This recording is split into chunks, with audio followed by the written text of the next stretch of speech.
Manuka, honey. 1, 2, 3, suave, 4, 5, 6, slow, 7, 8, 9, duro, así me gusta, mami. 1, 2, 3, suave, 4, 5. So we know that the Kluger is a big, spacious, comfortable SUV. You can fit all your people in it, you can fit all your stuff in it. Yeah, third row's a little bit small, but this is more about how it drives. And that's in reference to what I like. You may find the hybrid quite fine. For me... Oops. Okay, so this is the front-wheel drive V6 Kluger. It's the GXL, so it's the middle spec, and it's about 56 grand for the front-wheel drive version. You can buy the all-wheel drive for an extra 2 grand. You can buy the E4 version for another 2.5 grand on top of that. And in reality, the E4, you would probably recoup those costs in fuel economy, in fuel prices pretty quickly. But there's just something about this mix that makes more sense to me than the fancier versions and the E4. So one of the things I don't like about the E4 is the way that it behaves. It decides what it's going to do with the powertrain.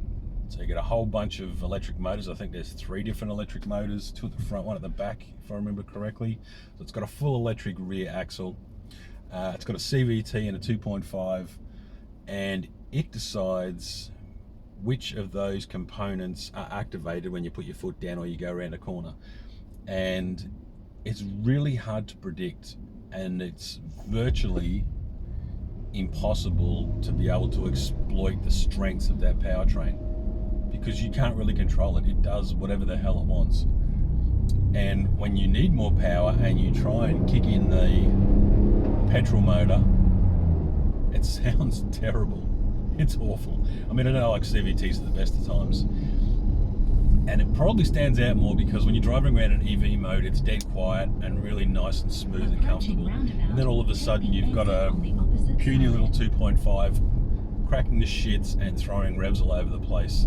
And then they vary when it's getting a little bit more torque from the electric motor, so it's even worse than a normal CVT, which just really turned me off the product itself.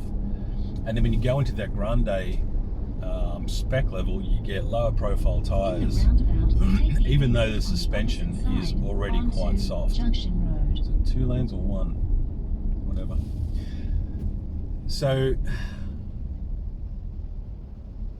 really, I don't want to say I didn't like the Grande Kluger at all, but it just put itself in a bad place for me because I put drivability at such a high priority. So drivability is a combination of application to power, handling and comfort. So you've got to be able to control the vehicle, feel safe in the vehicle, and be able to predict what it's going to do so that you can actually drive the car. And the E4 just didn't give me that kind of confidence. And despite the fact that this front-wheel drive model has around about 350 Newton meters of torque and 218 kilowatts going through 235s at the front, which can quite often lose grip if you try and get too excited, you can still control it because it's so responsive. You can keep on top of the V6 and use as much of it that's available and still control what you're doing. So it's a much better option. It's 20 grand cheaper, and I find this a much more convincing product because it meets your expectations. Out of the way, dickhead.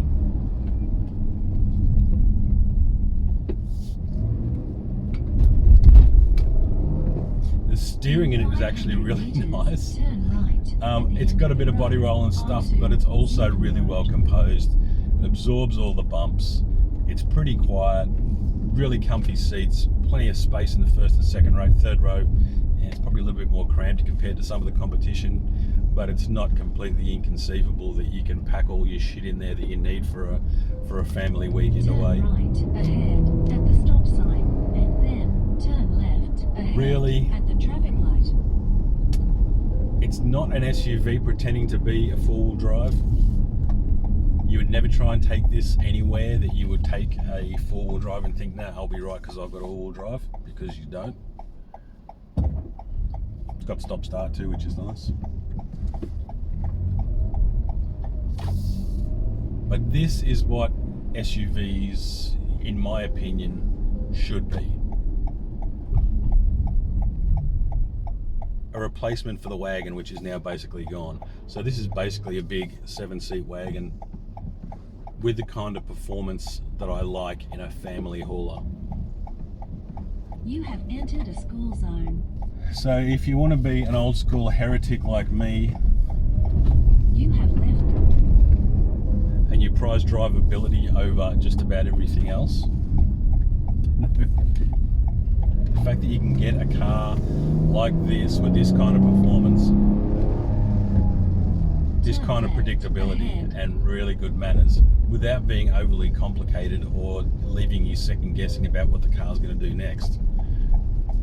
You know, save a few bucks and try one of these out.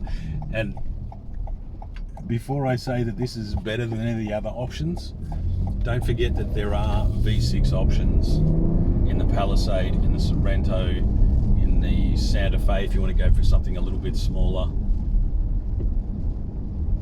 Don't just think that the top of the spec is going to be the best car. The best car for you is the one that you sit in and feel comfortable and confident in driving. And for me, this is probably the most confident one that I've driven for quite a while.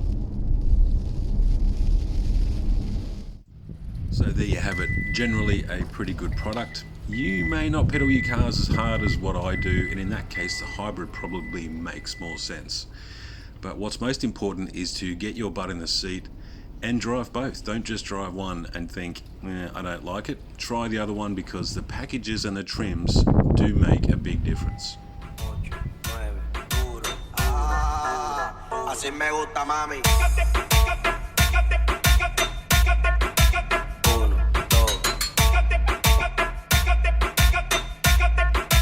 2. Así me gusta, mami. Hoy yo quiero verle ese tatuaje.